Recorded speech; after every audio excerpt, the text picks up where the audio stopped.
Ela enfrentava a fogueira por bruxaria. Então arriscou tudo para curar quem a destruiu.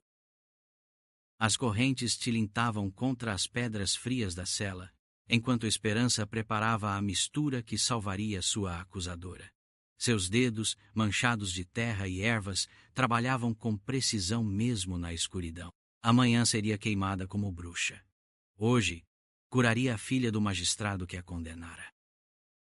A aldeia de São Bento havia conhecido outros tempos.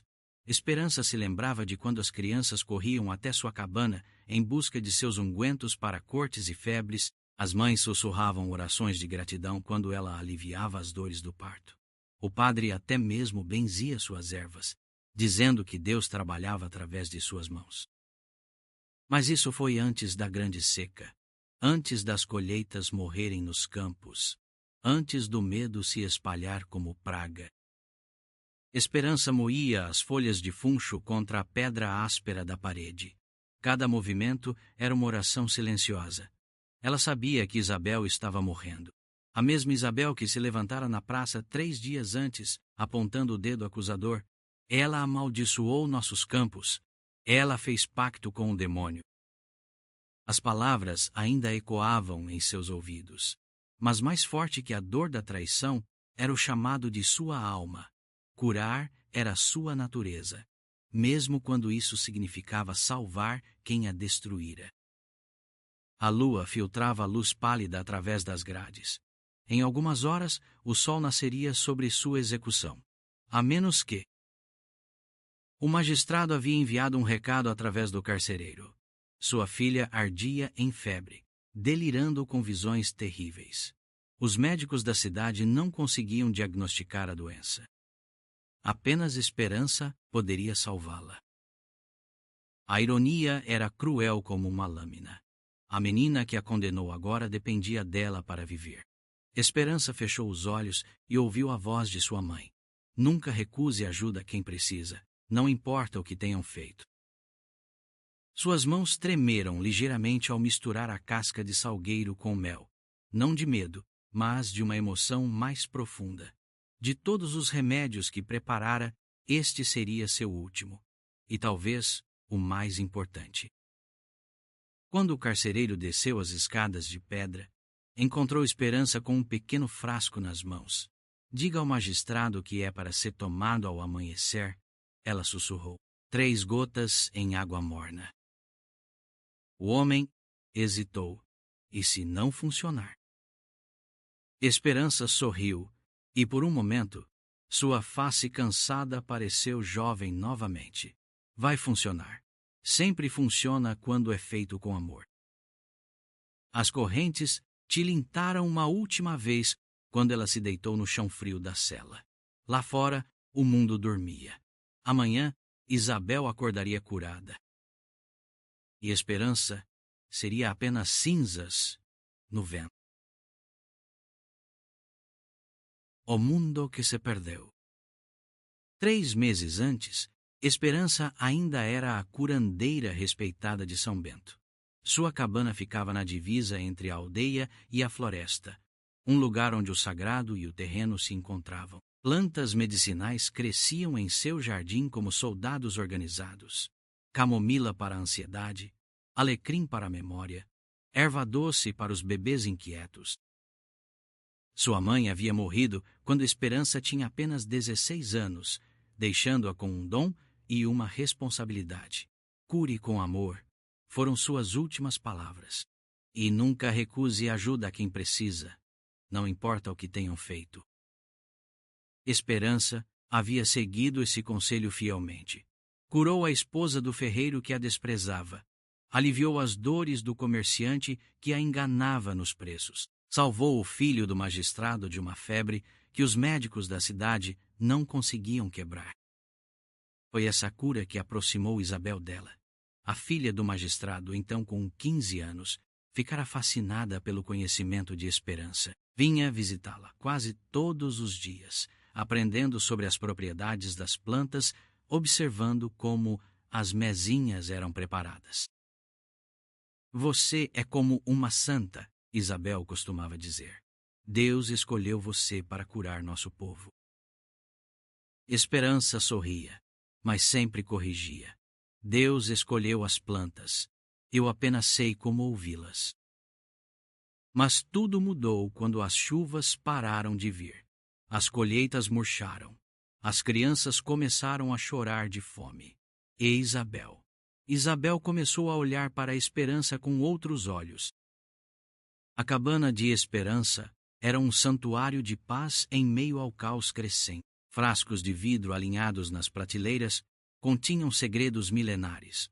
Pétalas de rosa para o coração partido, raiz de valeriana para os insones, óleo de lavanda para as mentes perturbadas. Isabel chegava toda manhã depois da missa, os olhos brilhando de curiosidade. Ensine-me sobre aquela, pedia, apontando para uma planta que não conhecia. Esperança explicava pacientemente, vendo na menina uma sede de conhecimento que lembrava a si mesma na juventude. As lições eram entremeadas de histórias.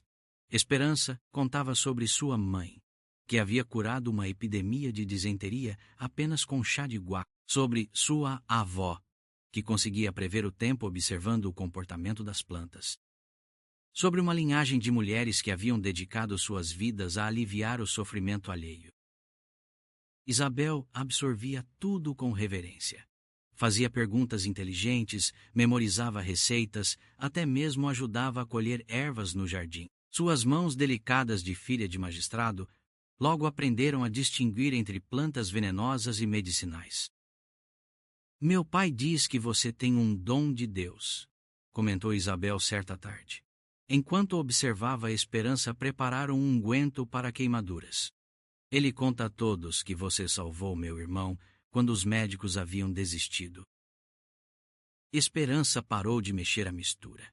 Não foi um milagre, criança. Foi apenas conhecimento passado de mãe para filha por gerações. Mas Isabel balançou a cabeça. Conhecimento comum não faz plantas crescerem onde outras morrem. Não faz febres quebrarem com um simples chá. Era verdade que Esperança possuía um talento especial. Suas plantas eram mais viçosas, seus remédios mais eficazes, mas ela sempre atribuíra isso ao amor com que tratava cada folha, cada raiz, cada flor. O amor era seu segredo. Amor pelas plantas que cultivava, pelas pessoas que curava, pela própria vida que pulsava em cada ser vivo. Nunca imaginou que esse mesmo amor seria um dia interpretado como algo sombrio e perigoso. A seca e a suspeita. A seca veio como uma maldição silenciosa. Primeiro, as nuvens simplesmente desapareceram do céu. Depois, os rios diminuíram até se tornarem fios de água lamacenta. As plantações que deveriam estar verdes e viçosas secaram como pergaminhos antigos. Os aldeões se reuniam na praça depois da missa, sussurrando teorias. Alguns diziam que era a punição divina por pecados ocultos. Outros culpavam os ciganos que haviam passado pela região na primavera. Mas as vozes mais temerosas começaram a falar de bruxaria. Esperança fazia o que podia. Suas ervas medicinais ainda cresciam, protegidas pela sombra e por sua irrigação cuidadosa. Ela distribuía chás fortificantes para os mais fracos e ungüentos para as feridas que não cicatrizavam nos corpos desnutridos. Mas sua generosidade, antes vista como virtude, agora parecia suspeita. Como suas plantas sobreviviam quando todas as outras morriam, porque ela parecia imune ao desespero que consumia a aldeia. Isabel visitava cada vez menos. Quando vinha, ficava tensa, observando cada gesto de Esperança com olhos calculistas. As pessoas estão falando, murmurou certa tarde. Dizem que você tem poderes além dos naturais. Você me conhece, respondeu Esperança, continuando a secar suas ervas. Conhece meu coração. Mas Isabel já não tinha certeza. O medo estava mudando as pessoas, transformando vizinhos em estranhos, amigas em inimigas. Quando o padre começou a pregar sobre a influência do demônio, foi como se uma semente venenosa finalmente germinasse. A aldeia precisava de um culpado, e Esperança Com seu conhecimento misterioso e sua cabana isolada, era a candidata perfeita. As visitas de Isabel se tornaram esporádicas, carregadas de uma tensão que não existia antes. A menina que antes corria para a cabana agora caminhava devagar, como se cada passo fosse uma luta interna. Meu pai está preocupado, disse Isabel numa tarde especialmente seca. Ele diz que forças obscuras podem estar agindo contra a nossa aldeia. Esperança levantou os olhos do caderno onde anotava suas receitas. Que tipo de forças? Você sabe. Isabel desviou o olhar. Bruxaria. Pactos com o diabo.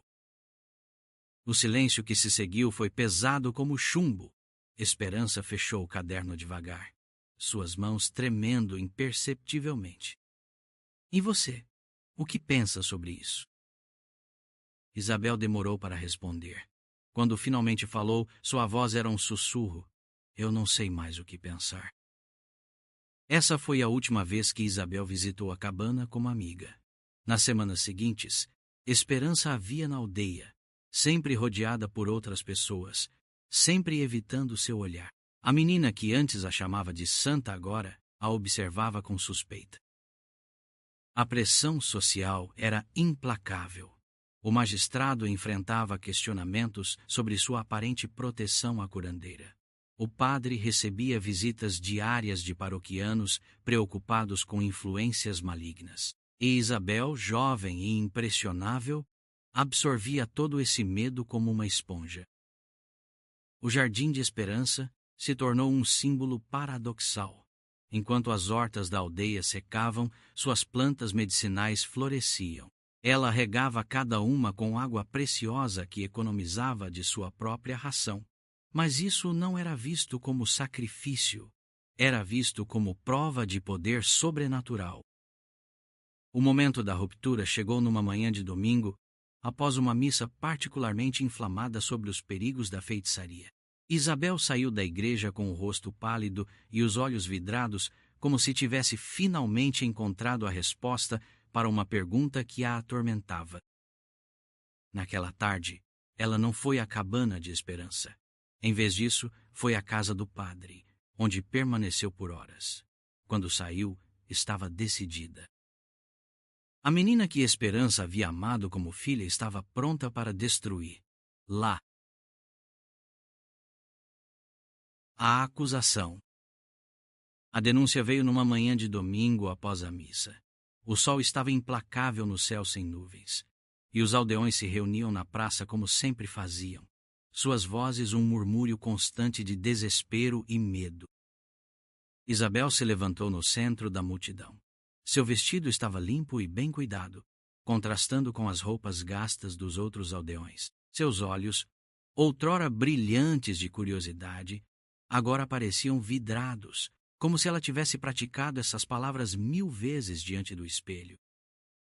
O padre ainda estava na entrada da igreja, segurando seu missal. O magistrado conversava com outros homens importantes da aldeia. Crianças corriam entre as pessoas, alheias ao que estava prestes a acontecer. Era uma manhã como qualquer outra, até que Isabel abriu a boca. Ela fez pacto com o demônio, gritou, sua voz cortando o ar como uma lâmina. Todos os rostos se voltaram para ela. O dedo que apontava tremia ligeiramente, mas sua postura era firme, decidida. Esperança sentiu como se o mundo tivesse parado de girar. Estava perto da fonte, onde viera buscar água, e a bilha quase escorregou de suas mãos. Os rostos ao seu redor se transformaram de indiferentes para curiosos, de curiosos para hostis. Vi com meus próprios olhos, continuou Isabel, e agora sua voz ganhava força, alimentada pela atenção da multidão. Ela sussurrava palavras estranhas sobre suas plantas, palavras que não são de Deus. O silêncio que se seguiu foi mais ensurdecedor que qualquer grito. Esperança podia ouvir o próprio coração batendo, podia sentir o suor frio descendo pelas costas. Isabel, sua quase filha, sua discípula, sua amiga. Isabel a estava condenando. A multidão começou a se mover, como uma criatura viva, Círculos se formaram, uns ao redor de Isabel, outros ao redor de Esperança. O espaço entre elas parecia se expandir, tornando-se um abismo intransponível. Não havia volta. Filho, cuidado com as palavras, disse Esperança. Sua voz saindo mais suave que pretendia. Seu coração sabe a verdade. Você me conhece. Mas Isabel continuou, como se as palavras de Esperança a tivessem encorajado. Suas ervas crescem quando tudo mais morre. Ela olhou para nossos campos e eles secaram no dia seguinte. Ela trouxe esta maldição sobre nós. A multidão murmurou, o som crescendo como o zunido de abelhas irritadas. Esperança viu rostos conhecidos se transformarem em máscaras de medo e suspeita. Ana, cuja filha ela havia salvado da febre. João, cujo braço quebrado ela havia curado. Maria, para quem preparava chás para as dores do parto. O magistrado se aproximou, abrindo caminho através da multidão. Seu rosto estava grave, mas Esperança podia ver a dor em seus olhos. Esse homem amava sua filha, mas também conhecia a Esperança há anos. A luta interna era visível em cada linha de sua face. É uma acusação séria, filha, disse ele. Sua voz oficial contrastando com a intimidade da palavra filha. Tem certeza do que diz? Certeza absoluta? Isabel hesitou. Por um momento, apenas um momento. Esperança viu a dúvida passar por seus olhos como uma sombra. A menina olhou diretamente para ela. E nesse olhar havia súplica, medo, arrependimento. Esse foi o momento em que tudo poderia ter mudado. Se Isabel tivesse recuado, se tivesse admitido a dúvida, se tivesse escolhido o amor sobre o medo, mas a multidão esperava, o padre se aproximava, o peso da expectativa era esmagador. Então a menina ergueu o queixo, e Esperança soube que estava perdida. Tenho certeza, pai. Ela é uma bruxa. As palavras caíram como pedras num poço profundo. O eco delas pareceu reverberar pela praça, ganhando força a cada repetição. Bruxa, bruxa, bruxa. A multidão começou a se agitar, vozes se levantando em aprovação e horror. O padre se aproximou, seus olhos brilhando com uma luz fanática. A menina falou a verdade que todos nós temíamos admitir, declarou. O demônio está entre nós, e sua serva deve ser punida. Em questão de minutos, Esperança estava sendo arrastada para a prisão. Mãos ásperas a seguravam, vozes gritavam acusações. Cuspe voava pelo ar. As mãos que haviam curado tantos agora estavam amarradas com cordas ásperas que cortavam sua pele. Isabel a observava da multidão, lágrimas correndo por seu rosto jovem. Estava parada ao lado do pai, mas parecia mais sozinha que nunca. Suas mãos estavam fechadas em punhos, as unhas provavelmente cravadas nas palmas. Por quê? Esperança sussurrou quando passou por ela. A pergunta era simples, mas carregava anos de amor, confiança e dedicação. Por quê, filha? Isabel virou o rosto e não respondeu. Mas Esperança viu a resposta em seus olhos, porque alguém precisava pagar pelo sofrimento da aldeia. Porque o medo exigia um sacrifício, e ela havia escolhido sacrificar sua amiga para salvar a si mesma.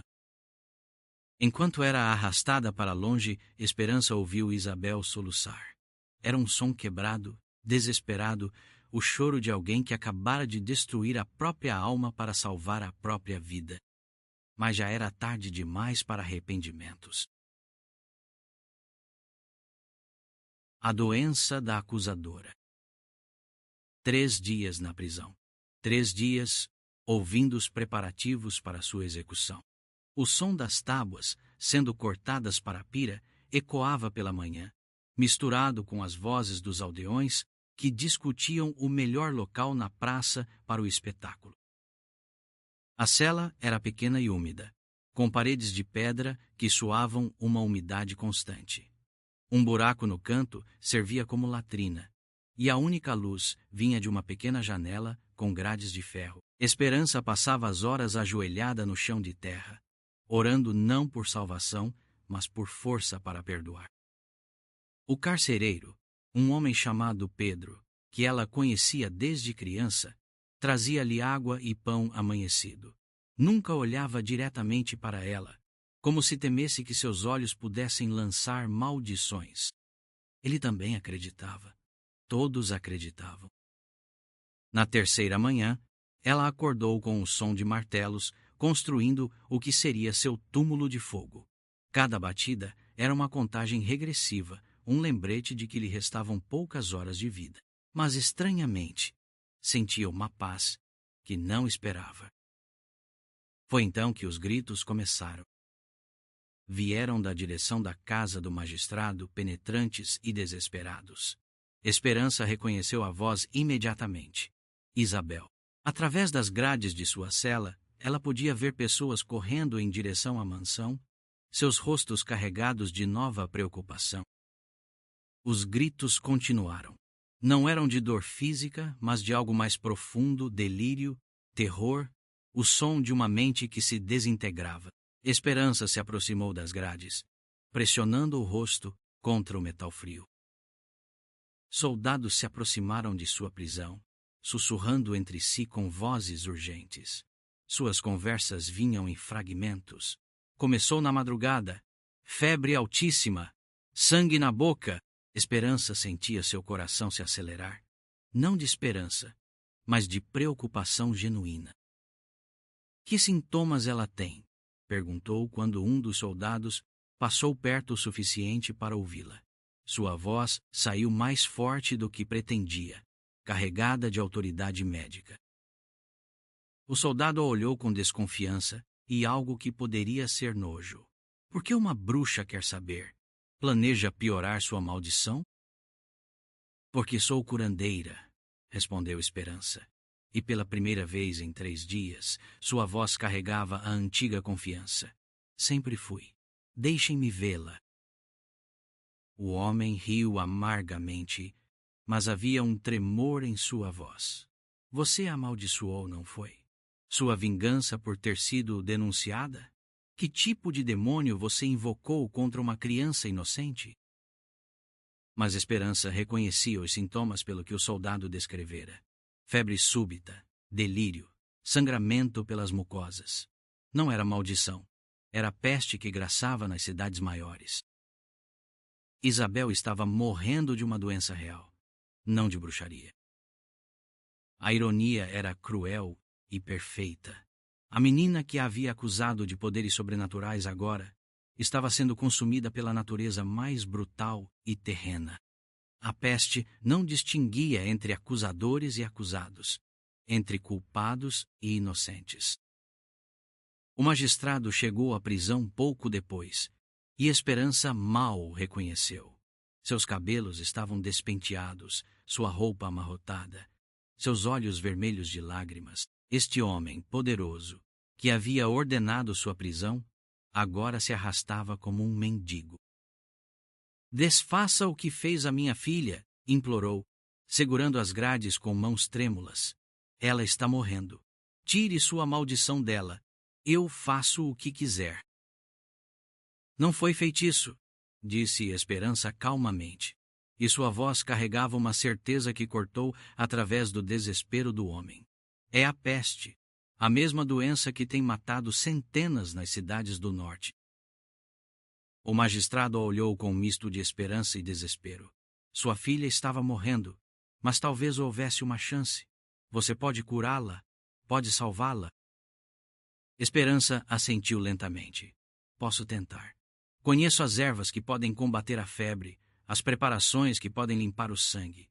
Mas preciso ver, lá, examinar, lá, adequadamente. Em troca de quê? Perguntou o magistrado. E em sua voz havia a urgência de um homem disposto a pagar qualquer preço. Sua liberdade? Ouro? O que quiser é seu. Esperança balançou a cabeça lentamente. Em troca de nada. Apenas me deixem salvá-la. Ela fez uma pausa, olhando diretamente nos olhos do homem, porque é isso que uma verdadeira curandeira faz. A escolha do perdão. O magistrado levou Esperança até sua mansão, mas as correntes permaneceram. Ela caminhava escoltada por 4 guardas, como se fosse um animal perigoso que pudesse atacar a qualquer momento. As ruas estavam desertas. Todos sabiam que a bruxa havia sido libertada temporariamente. A casa do magistrado era ampla e bem decorada, com móveis de madeira escura e tapeçarias nas paredes.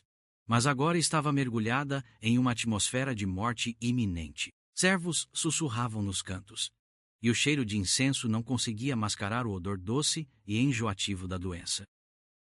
O quarto de Isabel ficava no andar superior. Esperança subiu as escadas com dificuldade, as correntes pesando em seus tornozelos. Cada degrau era um esforço, mas também uma aproximação do momento que definiria não apenas o destino de Isabel, mas o sentido de toda a sua vida. Quando abriu a porta, o cheiro a atingiu como um soco. Era o odor inconfundível da peste, doce, putrefato, com um toque metálico do sangue. Isabel jazia na cama, pequena e frágil sob as cobertas pesadas. O rosto da menina estava queimando em febre, suas bochechas vermelhas contrastando com a palidez mortal do resto da pele. Os lábios estavam manchados de sangue seco, e sua respiração era curta e laboriosa. Ela estava morrendo. Ao ver Esperança, Isabel começou a chorar. Não era o choro de uma criança, mas o soluço desesperado de alguém que compreendia a magnitude do que havia feito. "Perdão", sussurrou, sua voz quase inaudível. "Perdão, por favor." Esperança sentiu algo se partir em seu peito. Não era raiva ou amargura, mas uma tristeza profunda pela inocência perdida, pela confiança destruída, pela pureza maculada pelo medo. "Já está perdoada", respondeu, aproximando-se da cama. "Agora deixe-me cuidar de você." Os guardas se posicionaram ao redor da cama, suas mãos nas espadas. O capitão, um homem alto de barba grisalha, deu um passo à frente. "Nada de truques", advertiu. "Diga-nos o que fazer, mas não toque na menina." Esperança suspirou, olhando para as correntes em seus pulsos. Para curar Isabel adequadamente, precisaria de suas ervas específicas, preparadas com a precisão que apenas anos de experiência podiam dar. Suas mãos acorrentadas não conseguiriam fazer o trabalho delicado que a peste exigia. "Preciso de liberdade para preparar os remédios adequadamente", disse, sua voz carregada de autoridade médica. "A peste não perdoa erros. Cada preparação deve ser exata. Cada dosagem precisa." O magistrado olhou para sua filha, que gemia baixinho em delírio. "Impossível", respondeu, mas sua voz tremia. "Você será executada amanhã ao amanhecer." "Não posso libertar uma bru." Ele não conseguiu terminar a palavra. "Então sua filha morrerá hoje", disse Esperança simplesmente, sem crueldade, apenas com a certeza de quem conhecia os caminhos da morte. A peste não espera pela justiça dos homens. Ela tem sua própria urgência. O quarto ficou em silêncio, exceto pela respiração laboriosa de Isabel. O magistrado olhou para sua filha moribunda, depois para a mulher que ela havia condenado. O peso da ironia era esmagador. Isabel começou a se debater na cama, murmurando palavras desconexas. "As plantas, elas crescem. Perdão. Não queria." Sua voz era um fio, mas carregava anos de culpa condensados em poucos momentos de lucidez. Esperança se aproximou mais, ignorando os guardas. "Preciso tocar sua testa, sentir a febre. Preciso examinar seus olhos, sua garganta. Preciso preparar as ervas com minhas próprias mãos." Ela olhou diretamente para o magistrado. "Não posso salvar lá de longe. Se eu lhe der liberdade para curar, lá linga", ele disse lentamente. cada palavra custando-lhe um esforço visível, você promete não fugir? Promete voltar para a prisão quando terminar? A pergunta ecoou no quarto. Os guardas se moveram nervosamente, suas mãos apertando as armas. O magistrado esperava uma resposta que poderia salvar sua filha ou condenar a aldeia inteira. Esperança sorriu tristemente. E nesse sorriso havia toda a sabedoria de uma vida dedicada a curar. Para onde eu iria? Esta é minha casa. Estas são minhas pessoas. Mesmo que me odeiem, mesmo que me temam, este é meu lugar. O magistrado hesitou, olhando alternadamente para a filha e para a curandeira. Finalmente, acenou para os guardas. Soltem-na. As correntes caíram no chão com um barulho metálico que pareceu ecoar pela mansão inteira. Esperança esfregou os pulsos machucados, sentindo o sangue voltar a circular. Suas mãos estavam livres, mas sua prisão continuava sendo o amor que sentia por aquela menina. Ela se aproximou da cama e tocou a testa de Isabel. A pele estava em fogo, mas havia algo mais. Uma sede desesperada. Uma necessidade que ia além da cura física. Agora, disse ela, sua voz carregada de uma determinação que nascera da escolha pelo perdão, vamos salvá-la. O perdão às vezes nasce nos lugares mais improváveis, nas correntes que nos prendem, nas acusações que nos ferem. Esperança escolheu curar quem a condenou, transformando mágoa em compaixão. Mas que acontece quando o coração de uma freira é testado por um amor proibido? Quando os votos sagrados colidem com a paixão humana e uma escolha pode redefinir o próprio significado do divino? Confira este vídeo para descobrir uma história onde o amor desafia até mesmo a fé mais pura.